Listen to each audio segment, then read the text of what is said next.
Hello, fellow travelers. 2025 is here, and with it comes a whole new set of travel rules that you need to know about. Some that can even deny you from boarding your flight. In today's video, we're breaking down the key travel changes that could impact your next trip for both domestic and international travel. Let's start with a major change that's coming to domestic travel in the US, the Real ID. On May 7th, 2025, U.S. travelers will have to have a Real ID compliant driver's license or state-issued ID in order to board domestic flights.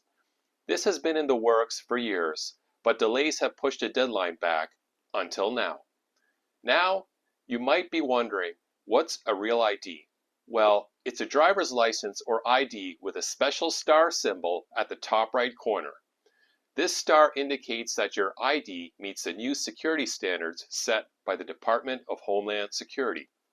Here's the kicker. If your ID doesn't have that little star, you're not going to be able to board your flight after May 7th, 2025. You will be denied entry and unable to board your flight because you didn't make the switch in time. So here's the plan. If you don't have your Real ID yet, get to the DMV ASAP. You'll need to bring a few documents to prove your identity, and the process can take some time, so don't wait until the last minute.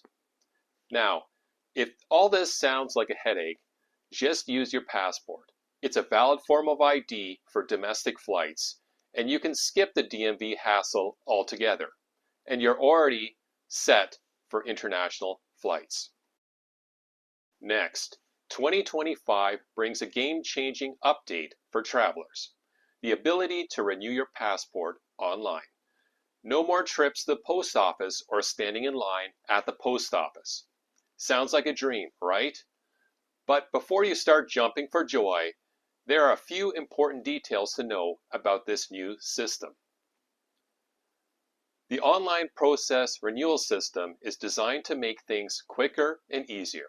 Here's how it works. You'll create an account, complete your application, upload your passport photos, and pay your renewal fee, all digitally. No more sending off your passport or waiting in line. However, not everybody will be able to take advantage of this convenient service. Here's who can use it. You must be at least 25 years of age. You need to have a standard 10-year tourist passport, no diplomatic or official ones. Your passport should have been issued between 9 and 15 years ago. It must be in good standing, no damage, and it can't be reported lost or stolen. You must live in the United States. You shouldn't need your passport in the next 8 weeks, as expedited processing isn't supported by the system. If you meet all these criteria, you're in luck, but if you don't, you'll still need to use the traditional renewal system. Before you click Submit, there are two key things you need to know. 1. Your passport is invalid the moment you submit your renewal application. This means you cannot use your old passport for travel once you start the process. So, only apply when you're sure you won't need it for any upcoming trips. Processing times can vary, and the U.S. State Department has experienced backlogs before, especially during peak travel seasons. Planning ahead will save you from stress and ensure you have your new passport when you need it. 2. Your passport photo matters. No selfies allowed. The system gives you clear instructions on how to take and upload an acceptable photo. But if you want to be 100% sure your photo is perfect, you might want to visit a local store that specializes in passport photos. It'll save you time and give you peace of mind knowing the job is done right. Now, for those of you thinking about traveling to the United Kingdom, here's a new requirement for you as of January 8th, 2025. If you're a US or European traveler planning to visit the UK, you'll need to apply for an Electronic Travel Authorization, or ETA. Now, don't panic. It's not a visa, and it's not as complicated as a visa application. Think of it as a simple entry permission, similar to the ESTA system in the US. For only $13, you can get this ETA, which will allow multiple entries to the UK over a 2-year period. The good news? You can apply for it through the UK government's official website or the ETA app, making the process pretty seamless. Just remember, the ETA does not replace any visa requirements, so if you're planning on staying longer or for specific purposes, you might still need to go through the traditional visa process. But overall, it's a quick, affordable way to streamline your entry to the UK, and we all love that. All right, now let's talk about Europe. Starting May 2025, U.S. travelers will need to apply for the European Travel Information and Authorization System, or ETIAS, before heading to most European countries. This is another authorization system, but it's specific to Europe. With the ETIAS, you can stay in Europe for up to 90 days within a 180-day period, and it's valid for 3 years, or until your passport expires. This is great for anyone who loves hopping around European cities for short vacations or business trips. Just like the ETA for the UK, the ETIAS doesn't replace any traditional visa requirements. So if you're staying longer or for work, you may still need to get a visa. But for those quick trips to Paris, Rome, or Barcelona, the ETIAS will make your travel experience a lot easier. It's a simple, fully online process that costs €7 or $7.50 US. This fee is required unless you're under 18 or over 70. ETIAS is a new border control system for tracking non-EU travelers entering and leaving the Schengen zone, and you'll need to have your fingerprints scanned and have your picture taken with a border officer instead of having your passport book stamped. At least you won't have to worry about running out of space in your passport if you travel to Europe a lot. A little heads up, the application process is simple and fast, usually just taking a few minutes, but it's still important to apply before you book your flight. This is not something you want to leave until the last minute. By the way, not all European countries accept the ETIAS or UK ETA. The largest airport in Europe is in Istanbul, Turkey, so you may encounter a layover there during one of your trips. And if you have a long layover at the Istanbul airport and want to explore the city, ETIAS won't cover it. By the way, I posted some great videos on different markets in Istanbul, so check them out in my dashboard. Anyway, you need to get a visa for Turkey, but don't fret because you can usually get it quickly online and it's now free. A year ago, I was paying $50 US for this visa. And watch out for those scam websites that charge you for this visa.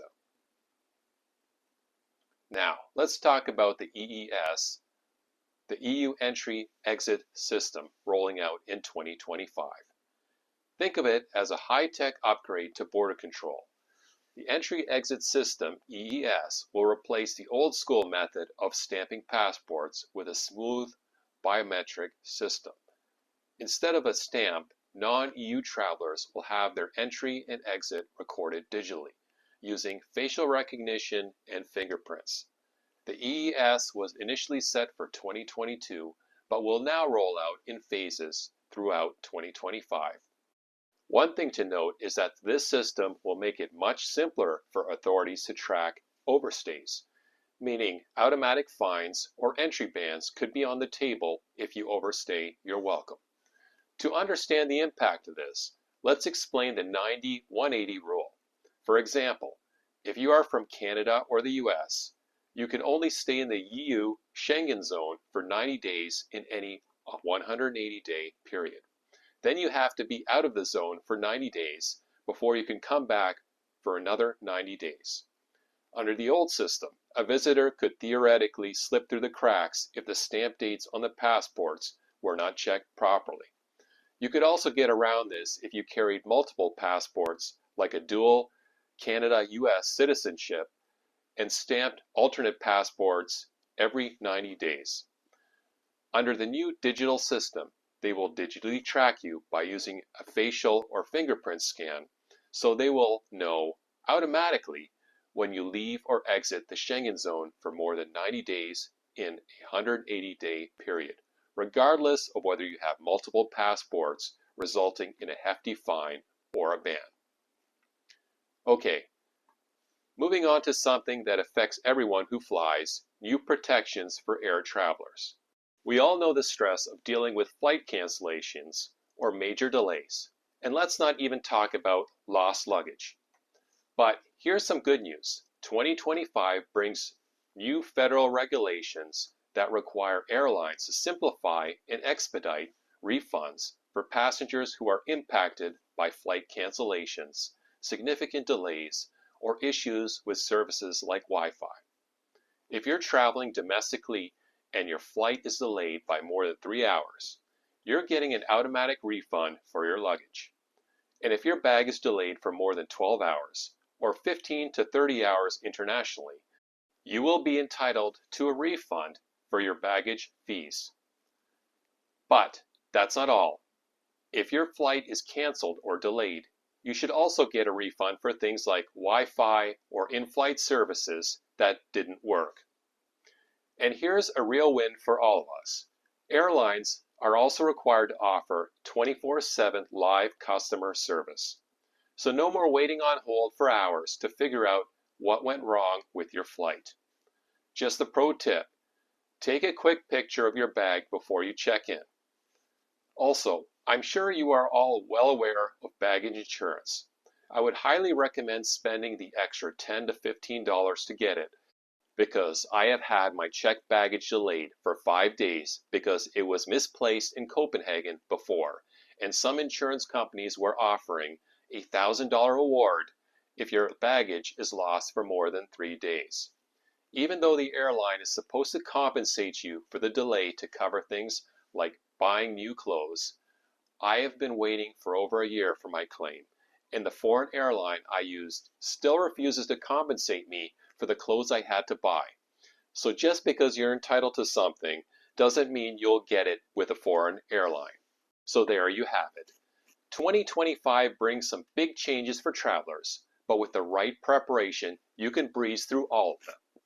Get your real ID, plan your European trips with the ETIAS, and stay informed about the new airline protections. And remember, the key to stress-free travel is always being a few steps ahead. Make sure you check your documents, stay informed, and plan ahead for every trip. What are your travel plans for 2025? Do you have any upcoming trips or destinations on your bucket list? Let me know in the comments below. And if you enjoyed this video, please click like and subscribe. And as always, thanks for tuning in, safe travels, and I'll see you in the next video.